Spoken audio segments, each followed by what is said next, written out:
because I think he's probably the most influential and respected religious apologist in the public sphere today, and I think he earned that. And more specifically, I want to tackle his star quarterback, the Kalam cosmological argument. How many of you are familiar with this argument? Okay, I was just curious. Some of you have not heard the argument, but it goes something like this. Premise 1, whatever begins to exist has a cause.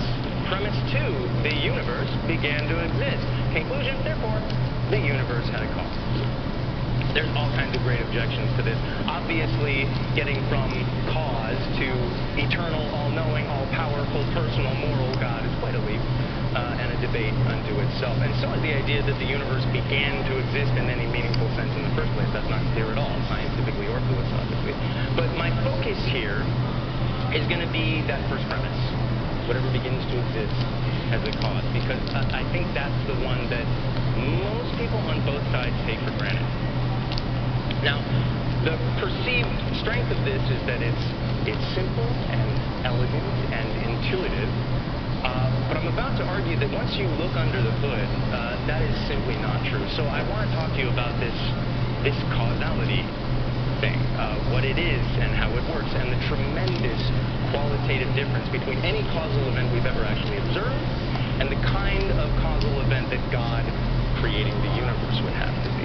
Mostly, what I want to address about this argument is the cherry picking, the brazen cherry picking that needs to take place when it comes to which aspects of the causality we observe should be applied as absolute metaphysical principles and which ones are conveniently ignored. Because the distinction, as I'm about to argue, would seem entirely arbitrary were it not for the fact that we know proponents like William Lane Craig are working backwards from a very, very specific conclusion. Okay, so let me lay some philosophical piping first. If you're not familiar, there are two super important concepts that Dr. Craig uses a lot in this discussion. One is creatio ex nihilo, which is Latin for creation out of nothing, and the other is creatio ex materia, which is creation out of material. Or to be more general, just creation out of some previously existing stuff. Now, right off the bat, let me make it very clear. Creatio ex nihilo, that first one, that is pure speculation. This is something that we've never had experience with or of, and anything you've ever actually seen caused to begin existing in your lifetime has been so caused ex materia, out of previously existing stuff. When we say that a carpenter causes a table to exist, we obviously don't mean that literally, because the carpenter isn't causing the table to do anything. It doesn't exist yet. You can't cause something that doesn't exist to do anything, let alone start existing. This is why the idea of God willing the universe into existence out of nothing should seem absurd on its face. What the carpenter really does is cause stuff that isn't the table, nails, wood, lacquer, to become the table. This is how the table comes into existence, and in fact, as far as our experience goes, this is how anything comes into existence. When material which was not that thing is caused to come together and form that thing. Okay, two more concepts I want to run by you. I promise I'll keep this short.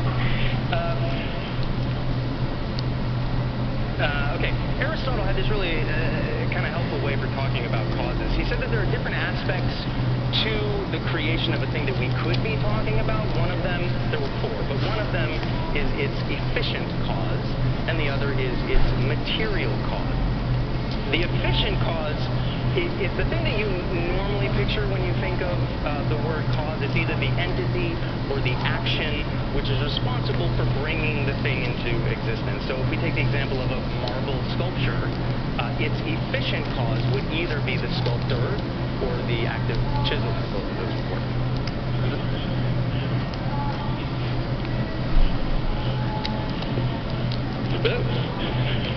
What do I do? Oh, well, no problem. I appreciate that. Up here? Testing 1, 2, 3. Okay. How does that feel, baby? Okay, so material cause. We got the efficient cause, now we're talking about the material cause. The material cause is previously existing stuff I was talking about, that the thing is created out of. In the carpenter table example I used earlier, the material cause would be the nails, wood, and lacquer. In the example of the marble sculpture, the material cause is marble. Fantastic. So the efficient cause and the material cause, right? The sculptor and the marble, the carpenter and the wood, the effector and the affected, the relationship between which is what gives us the effect of sculpture or thing. Now, at this point, you may be getting a sense of why it's a little fishy to hear apologists like William Lane Craig claim that the premise, whatever begins to exist has a cause, is supported empirically. It's supported by our observation. It's not. Our experience doesn't tell us that anything beginning to exist. Cause, it tells us that things beginning to exist ex materia, out of material, have causes. Namely, they have efficient causes. But this reveals absolutely nothing about something beginning to exist ex nihilo, whether that's even a thing, and if it is, whether it's possible to have an efficient cause without any material, any stuff to act upon. How can you be a cause of something if there's nothing where for you to interact with? That's my question. So a more honest version of this premise would be whatever begins to exist has a material and efficient cause. Not one or the other, both. That premise does enjoy empirical support. That is the best we can do if, big if, we don't cherry pick from our experiences of the world. You may be noticing the problem with this, however. The problem is that when you pair that with Kalam's second premise, the universe began to exist, the only valid conclusion that follows is conclusion. Therefore, the universe has an efficient cause and a material cause. Not going to go over so well with the Christians. See, this is what happens when you take what I like to call a bottom-up approach to causality, to philosophy. When you start with what we directly apprehend about the world and you build from there, as opposed to a top-down sort of approach where we start with some metaphysical or theological principle or doctrine, and then we appeal to the parts of our experience that confirm or support that, and then we ignore everything. Here's an example of why that. Here's an example of William Lane Craig talking as if he's taking a bottom-up approach, when in fact he's working from the top down. Now, there is no doubt that creatio ex nihilo is deeply baffling. I well recall thinking as I began to study the Kalam cosmological argument that all of the alternatives with respect to the universe's existence, the infinitude of the past, creation ex nihilo, spontaneous origination ex nihilo, that would be something coming into existence without being caused, were so bizarre that the most reasonable option seems to be that nothing exists. Since our existence is, however, undeniable, we must settle, however uncomfortably, on one of the above three. Craig goes on to argue that creatio ex nihilo is more plausible than the other two alternatives, and I would actually argue the opposite, and I have in YouTube videos and stuff, but I don't have time to make that case here. But you may have noticed that there aren't just three options here, there are four. Craig seems careful not to mention the most plausible one, creatio ex materia, that God created the universe out of something. This is the only option of the bunch that doesn't require us to throw away some feature of causal interaction which in any other context is essential. So how does Craig get around this? Well, he would argue that unlike everything else that begins to exist, the universe, having been created out of something, is incoherent. He says that it's simply overridden by the arguments for the finitude of the past. For if it is impossible that there be an infinite regress of past events, it is impossible that the first cause be a material object, since matter and energy is never quiescent. This was way too many words for a simple concept. I'm going to break it down. What he's really saying is that material causes exist within time and space. And since the beginning of the universe was the beginning of time and space, it's incoherent to claim the universe has material causes. Follow that? But if you think about it, we can say the exact same thing about efficient causes, can't we? Efficient causes exist within time and space, and since the beginning of the universe was the beginning of time and space, it is incoherent to claim that the universe had an efficient cause.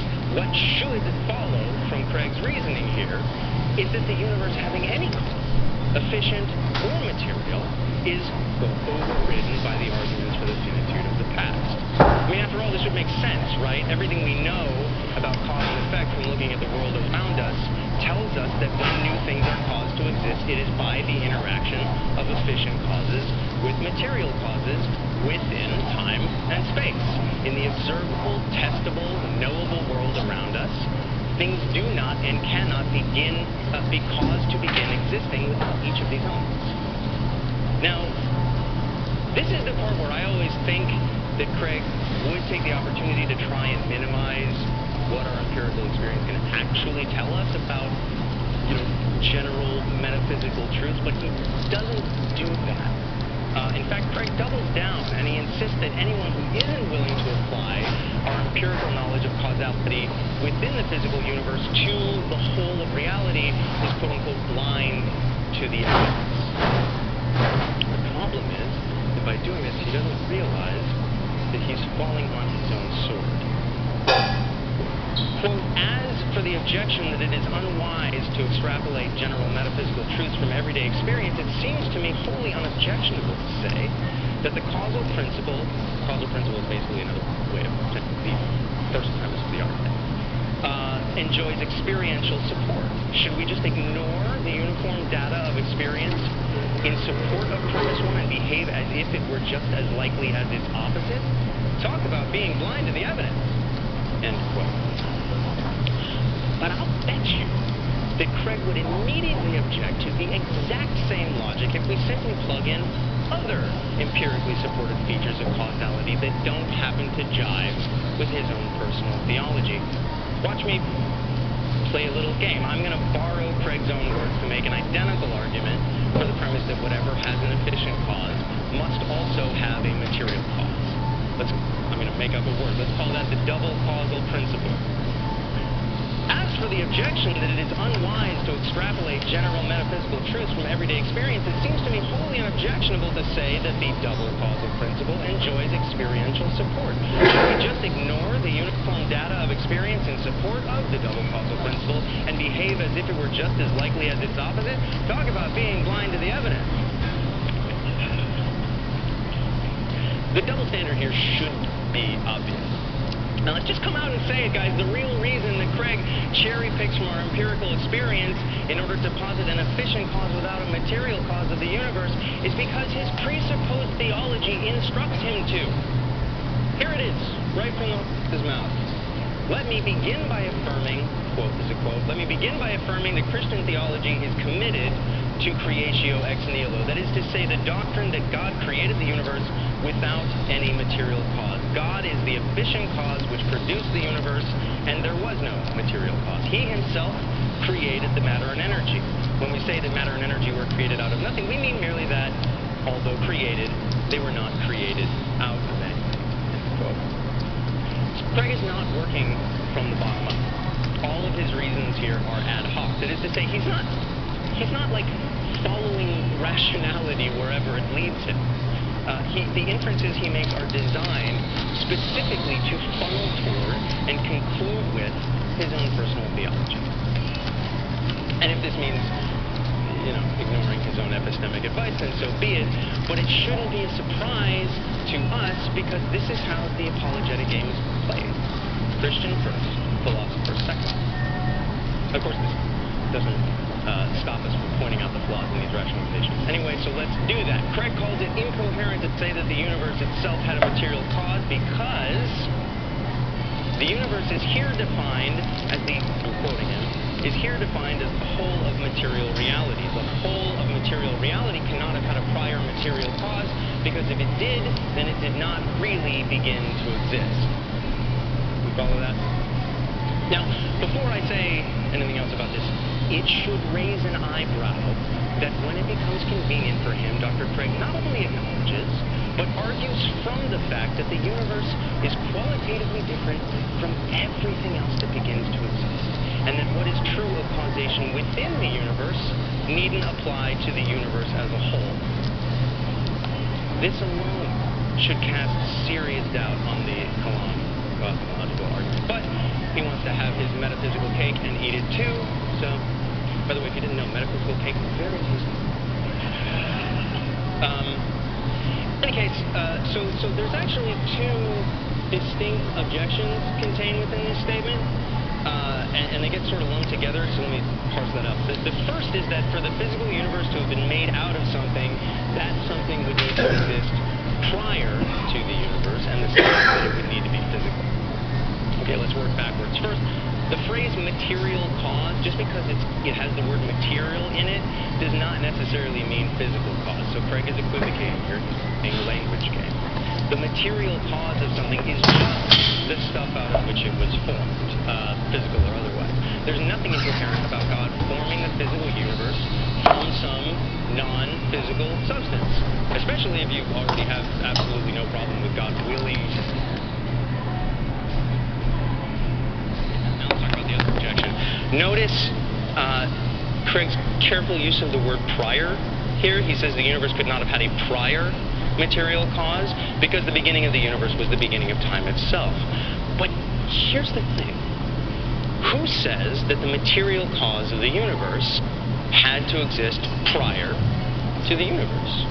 Why can't, say, the material cause of the universe exist timelessly and enter into time at the moment of creation? Sounds fucking crazy, right? Well, it is. But try telling that to Craig. Quote, I want to suggest that we think of God's eternity like the singularity as the boundary of time. God is causally prior, but not chronologically prior to the universe. His changeless, timeless, eternal state is the boundary of time at which he exists without the universe. And at the moment of creation, God enters into time in virtue of his real relation to the created order and his knowledge of tenth facts, so that God is timeless without creation and temporal subsequent to creation. End quote. So, I suspect that Dr. Craig is banking on nobody noticing that his argument for the plausibility of a timeless efficient cause would apply just as well to the timeless material cause, and that his argument against a timeless material cause would apply just as well to a timeless efficient cause. But the problem is not merely that with Craig's own logic, if we apply it consistently, we get a material cause of the universe in addition to an efficient cause, or that we can have a material cause of the universe in addition.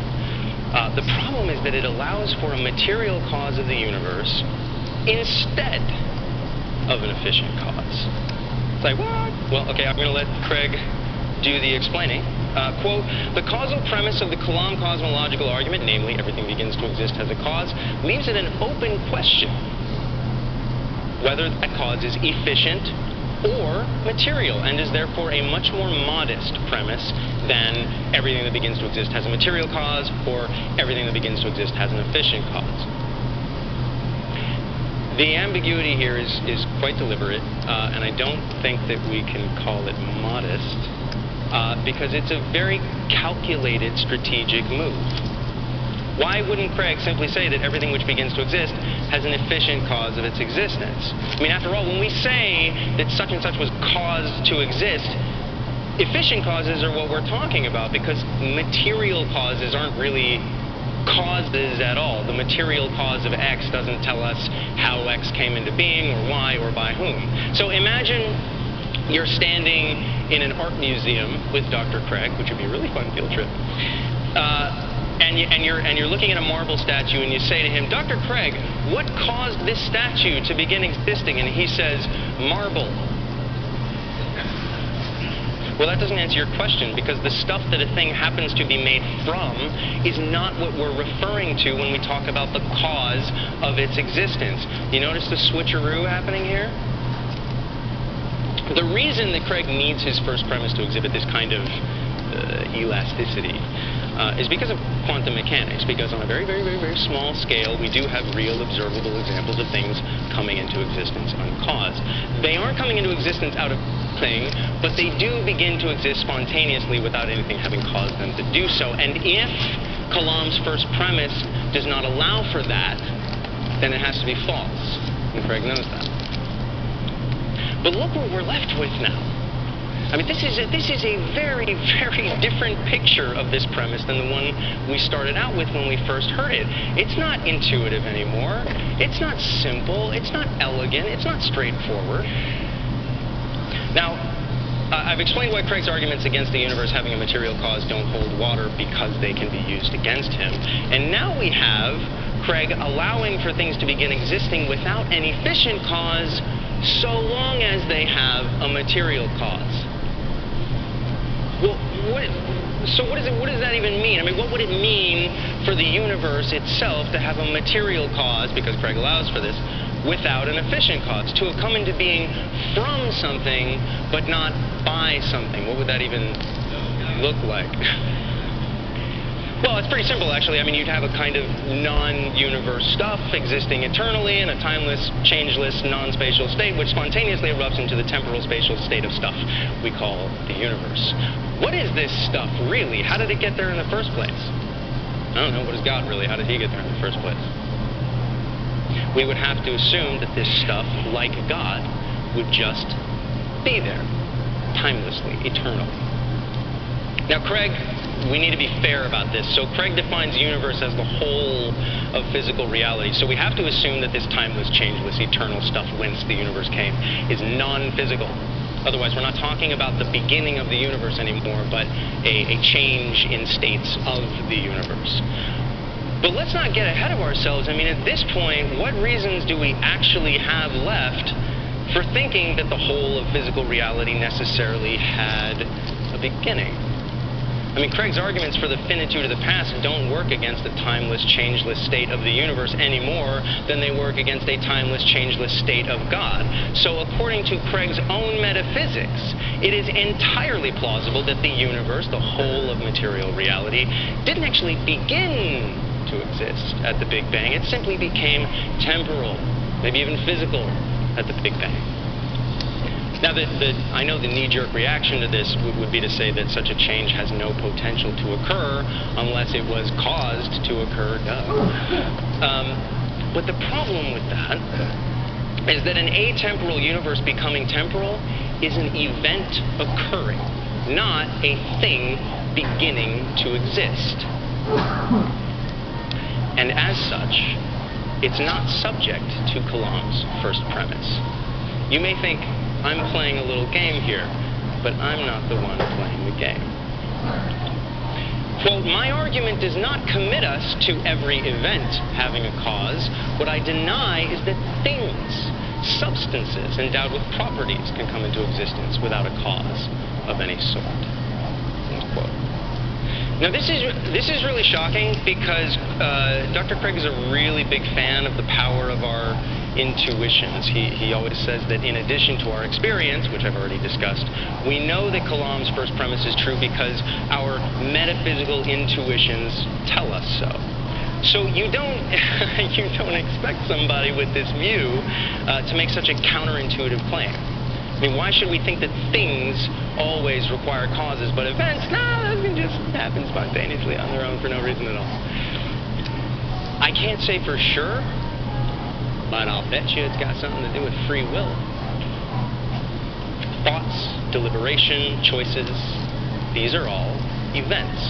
And it's no coincidence that Craig is a libertarian, which means he believes that we are irreducible free agents whose conscious decision-making processes are not constrained by prior causes. Imagine that.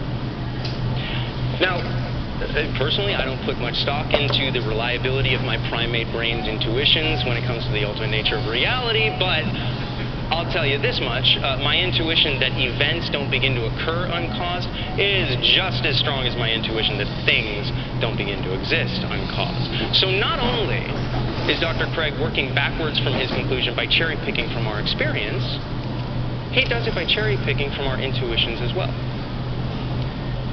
But in any case, I want to be really clear that my project here is not to argue with Craig about this. Rather, I am granting all of his rules and applying them consistently. That's important because Craig doesn't do that. And then I'm just following them to their logical conclusion. Now, Craig himself may still object to the idea of a physical universe existing timelessly on the grounds that it would be incoherent since, remember he said earlier, matter and energy is never quiescent. By the way, quiescent means still, dormant, inactive. But this would be just another metaphysical double standard. Conscious minds are not quiescent either. And yet this never stopped him from positing just such a thing. So, you know how the problem with lying is that you tell too many of them, and then your story starts to get more and more complicated. Eventually, you can't really keep track of which lies are which and who you're telling them to, and because of that, people start coming to conclusions that you didn't really mean for them to come to, and then you have to backpedal, and eventually it all ends up biting you in the ass.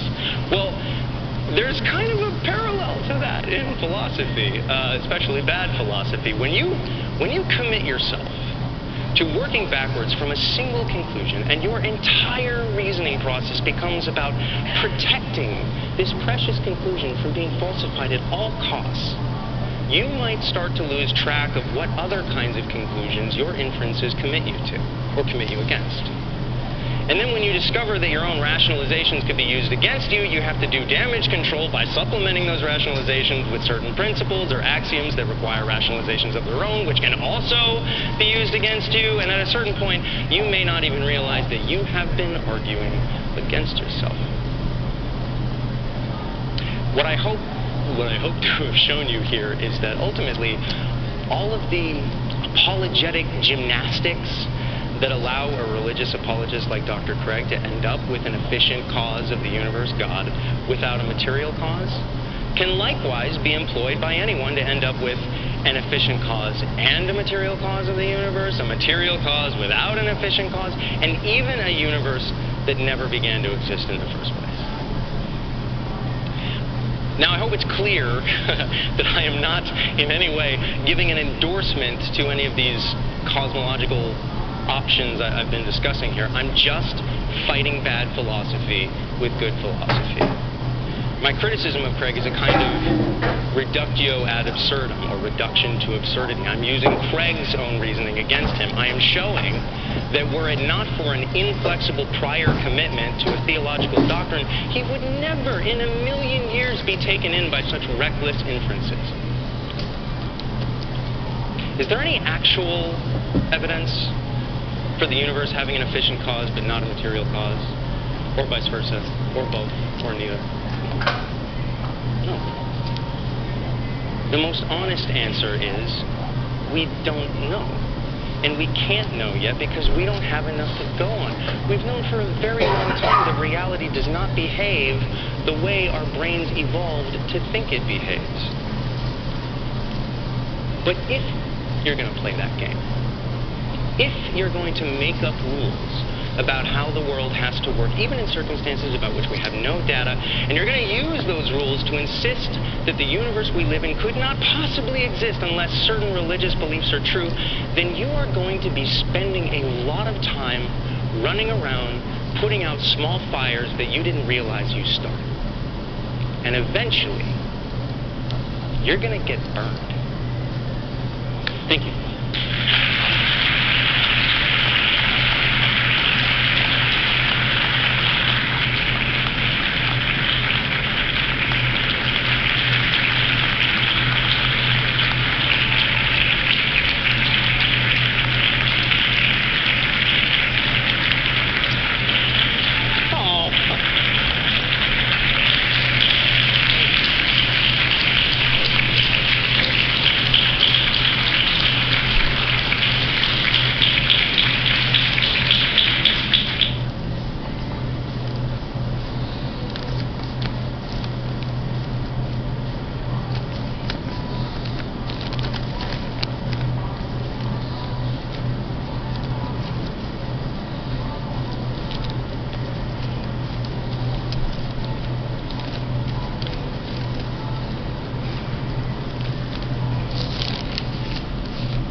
It is my unique privilege to introduce the founder of Free Thought Blogs, writer of Dispatches from the Culture Wars. He's been on the Rachel Maddow Show, which I envy him to no degree.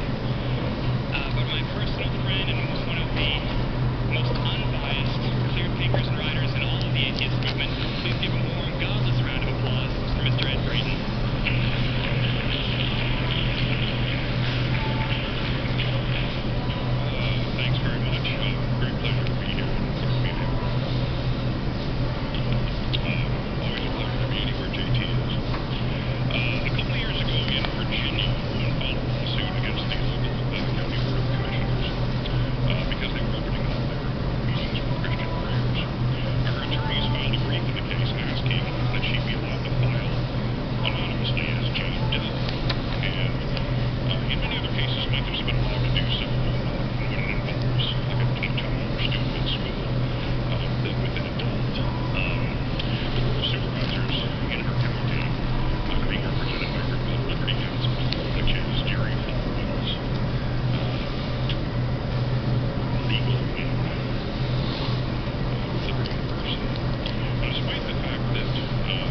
It doesn't matter what part of the country you're in.